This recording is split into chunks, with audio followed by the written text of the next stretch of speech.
నా దేవుడు చెప్తున్నటువంటి మాట.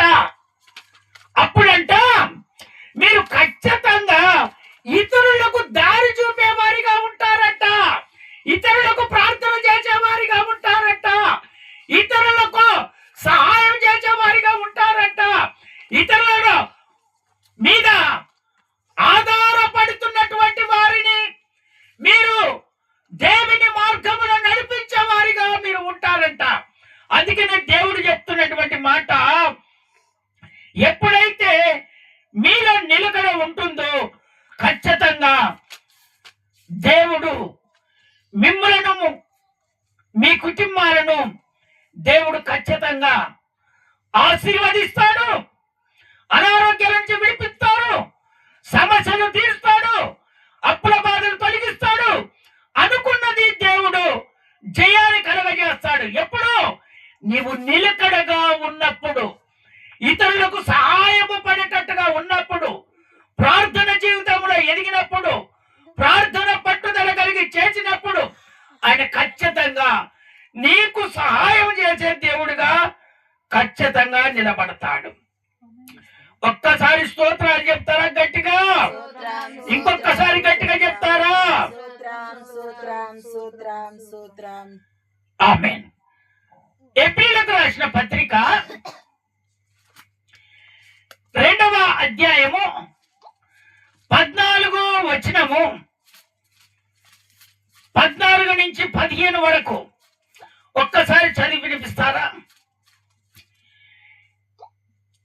యేసు ప్రభు కూడా తన కుమారుని ఆ విధంగానే పంపించాడట. అక్కడ చక్కగా చెప్తున్నటువంటి మాట,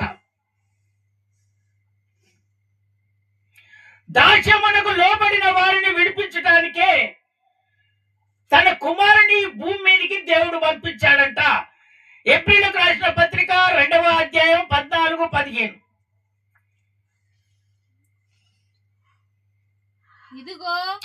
ఇదిగో నేనును దేవుడు నాకిచ్చిన పిల్లలను చెప్పుచున్నాడు. కాబట్టి ఆ పిల్లలు రక్త మాంసములు గలవారైనందున ఆ ప్రకారమే మరణము యొక్క బలము కలవానిని అనగా అపవాదిని మరణము ద్వారా రక్షింపజేయుటకు నశింపజేయుటకును జీవిత కాలమంతయు మరణ భయము చేత దాస్యమునకు లోబడిన వారిని విడిపించుటకును ఆయన కూడా రక్త మాంసములలో పాలివాడాయను. స్తోత్రం చెప్తారా? ఒకసారి గట్టిగా, ఇంకొకసారి గట్టిగా చెప్తారా? అందుకనే దాస్యం అనే కాడి కింద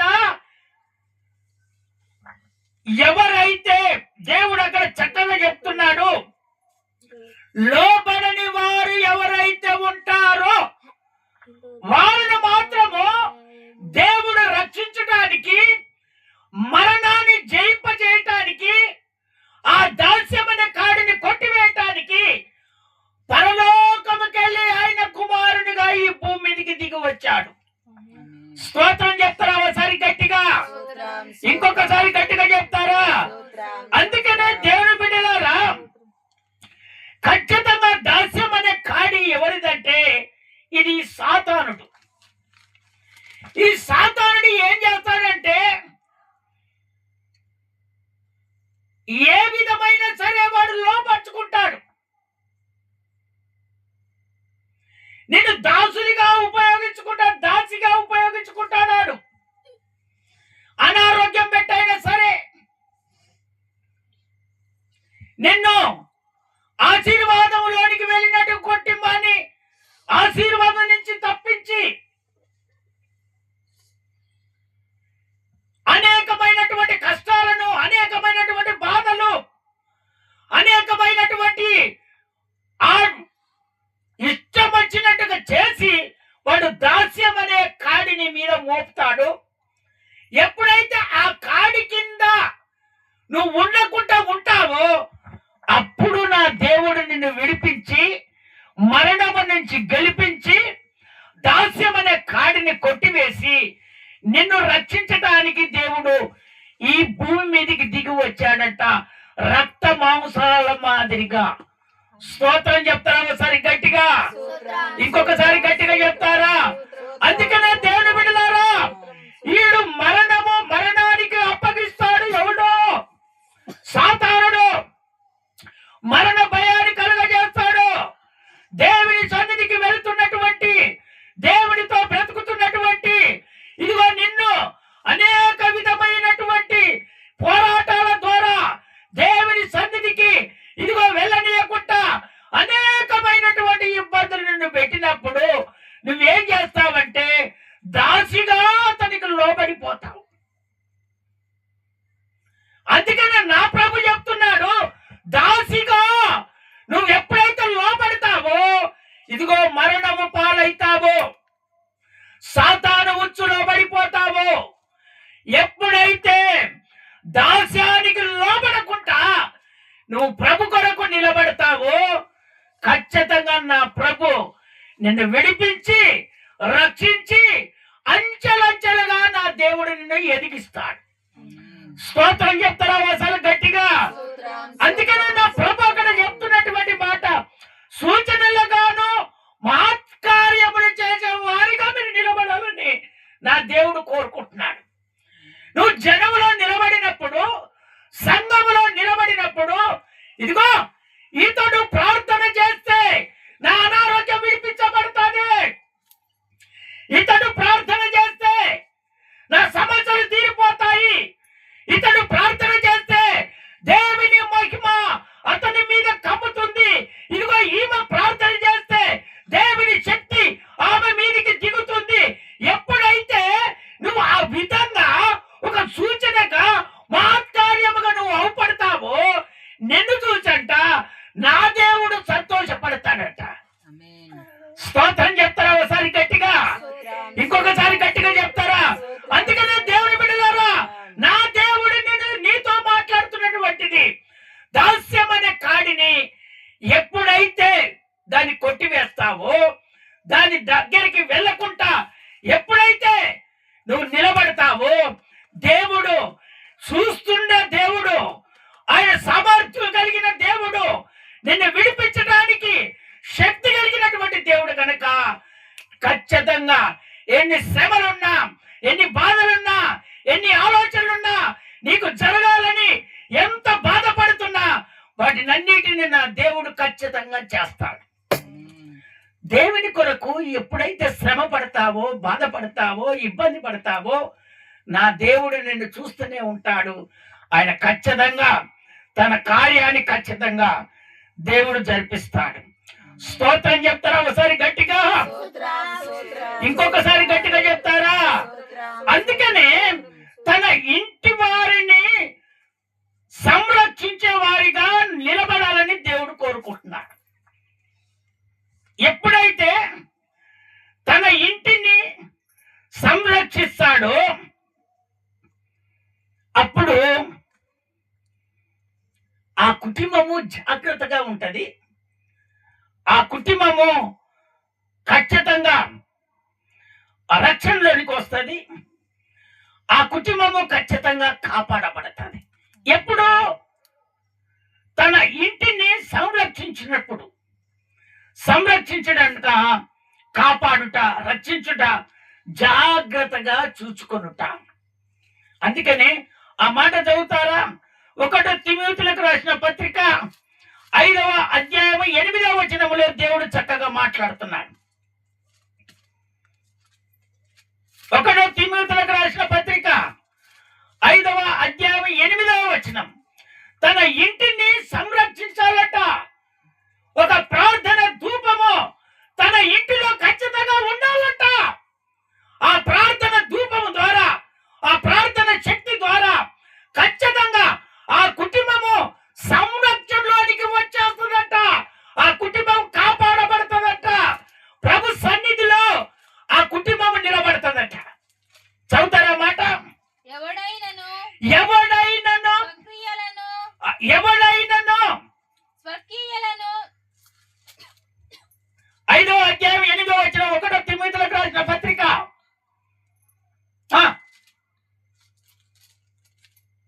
ఒకటో తిమోతికి రాసిన పత్రిక 5వ అధ్యాయం 8వ వచనం. ఎవడైనను స్వకీయములను ఆ తన ఇంటి వారిని సంరక్షించుటకు తన ఇంటి వారిని సంరక్షించుటకు పోయిన ఎడల వాడు వాడు విశ్వాస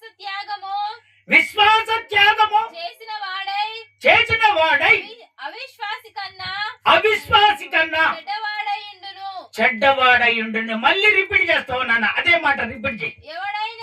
ఎవడైనను స్వకీయులంటే సొంతములో ఇంట్లో ఉన్నటువంటి వాళ్ళు, సొంత బంధువులు, స్నేహితులు, అతనికి తెలిసినటువంటి వారు స్వకీయులు విశేషముగా తన ఇంటి వారిని సంరక్షింపకపోయిన ఎడల వాడు విశ్వాస త్యాగము చేసిన వాడై అవిశ్వాసి కన్నా స్తోత్రం చెప్తారా? ఒకసారి గట్టిగా, ఇంకొకసారి గట్టిగా చెప్తారా? అందుకనే దేవుడు అక్కడ చక్కగా చెప్తున్నటువంటి మాట, తన కుటుంబాన్ని సంరక్షించే వారిగా ఉండాలని దేవుడు కోరుకుంటున్నాడు. ఎప్పుడైతే తన కుటుంబములో సంరక్షించే ఆ దేవుని శక్తి, పరిశుద్ధాత్ముడు ఎప్పుడైతే నీలో ఉంటుందో ఆ కుటుంబం అంతా కాపాడబడుతుంది. ఒకవేళ సంరక్షిస్తానని చెప్పినటువంటి వాడు, ప్రార్థన చేస్తాను కుటుంబం గురించి అని చెప్పినటువంటి వాడు ప్రార్థన చేయకుండా ఉంటే పనిష్మెంట్ జరుగుతుందని దేవుడు చెప్తున్నాడు అక్కడ. కొంతమంది ఏం చేస్తారంటే ఇక్కడ ఒప్పేసుకుంటారు, నా కుటుంబము బాగుపడాలి, నా కుటుంబం గురించి ప్రార్థన చేస్తాను, నా స్నేహితులు మారాలి, తాగుబోతులు మారాలి, నా కుటుంబంలో ఉన్నటువంటి ప్రతి సమస్య తీరిపోవాలని వాక్యము విన్నప్పుడు తీర్మానం చేసుకుంటారు. తీర్మానం చేసుకొని వెళ్ళిపోయిన తర్వాత ఇదిగో ఆ వాక్యాన్ని పక్కకు పెట్టి, ఆ తీర్మానం పక్కకు పెట్టి యథావిధిగా నటించే వారిలోనికి వెళ్తారు. అయితే అప్పుడు దేవుడు చెప్తున్నటువంటి మాట ఏంటంటే, ఎట్టి పరిస్థితుల్లో ఆ మాటకు దేవుడు చెప్తున్నటువంటి మాట ఇదిగో, దాన్ని దేవుడు అక్కడ ఖండిస్తున్నటువంటి మాట. స్తోత్రం చెప్తారా? ఒకసారి గట్టిగా, ఇంకొకసారి గట్టిగా చెప్తారా? అందుకనే ఇంటిని ఎవరైతే కాపాడుతానని, జాగ్రత్త చూసుకుంటానని ఆశ కలిగి ఉంటారో ఆ కుటుంబము ప్రమాదములోనికి వెళ్ళదు, సాతాను ఉచ్చులో పడదు, అనారోగ్యాల చేత బాధపడదు, సమస్యలు కుటుంబంలో ఉండవు. ఆ కుటుంబాన్ని ఎప్పుడైతే కాపాడుతానని ఒక ప్రార్థన నిత్య నిబంధనగా చేసుకుంటాడో ఆ కుటుంబములో ఖచ్చితంగా దేవుని దీపము వెలుగుతుంది, దేవుని మహిమ ప్రకాశించబడుతుంది. ఆ కుటుంబములో సాతాను ప్రభావాలు, సాతాను బంధకాలు, కట్టిన కట్లు, మాంత్రిక ప్రభావము యేసు నామములో ప్రకాశిస్తున్నటువంటి దేవుడు వాటినన్నిటిని కొట్టివేస్తాడంతే. స్తోత్రం చెప్తారా? ఒకసారి గట్టిగా. అందుకనే ప్రభు చెప్తున్నాడు, సూచనలు గాను మహత్కార్యములు చేసేవారుగా మీరు నిలబడాలని దేవుడు కోరుకుంటున్నాడు. అందుకనే యెషయా ప్రవక్త అక్కడ చెప్తున్నటువంటి మాట, నేనైతే మా కుటుంబం అయితే, మా కుటుంబంలో పుట్టినటువంటి పిల్లలైతే మేము దేవునికి సూచనగాను మహత్కార్యములు చేసేవారిగాను ఇజ్రాయేలు ప్రజల్లో, సంఘములో మేము నిలబడ్డామని ఒక సాక్ష్యం చెప్తున్నా. అలాంటి సాక్ష్యము మీ కుటుంబంలో లేవాలని నా ప్రభువైన యేసు ఈ విడుదల ఆరాధనలో నిన్ను కోరుకుంటున్నాడు. ఎప్పుడైతే ఈ వాక్యాన్ని తన హృదయంలో పెట్టుకొని తన కుటుంబంలో నేను నిలబడతాను, తన మందిరంలో నేను నిలబడతాను, ఇదిగో ఎప్పుడైతే ఇదిగో దాస్యం అనే కాడి కిందికి వెళ్ళకుండా, ఎప్పుడైతే దానికి లోబడకుండా దేవుని కొరకు వైరాగం కలిగి జీవిస్తానని ఒక తీర్మానం చేసుకుంటావో నీ కుటుంబాన్ని నా దేవుడు అభివృద్ధి పరుస్తాడు. కుటుంబంలో ఉన్నటువంటి అనారోగ్యాలన్నీ దేవుడు విడిపిస్తాడు. స్తోత్రం చెప్తారా ఒకసారి గట్టిగా? ఇంకొకసారి గట్టిగా చెప్తారా? వాక్యం విన్నటువంటి దేవుని బిడ్డలమైనటువంటి మనం అందరం నిలుమోకాల మీద ఉండి ఒక తీర్మానంలోనికి వచ్చేద్దాం. దేవుడు చెప్తున్నటువంటి మాట, ఇదిగో నేనును యెహోవా నాకు ఇచ్చిన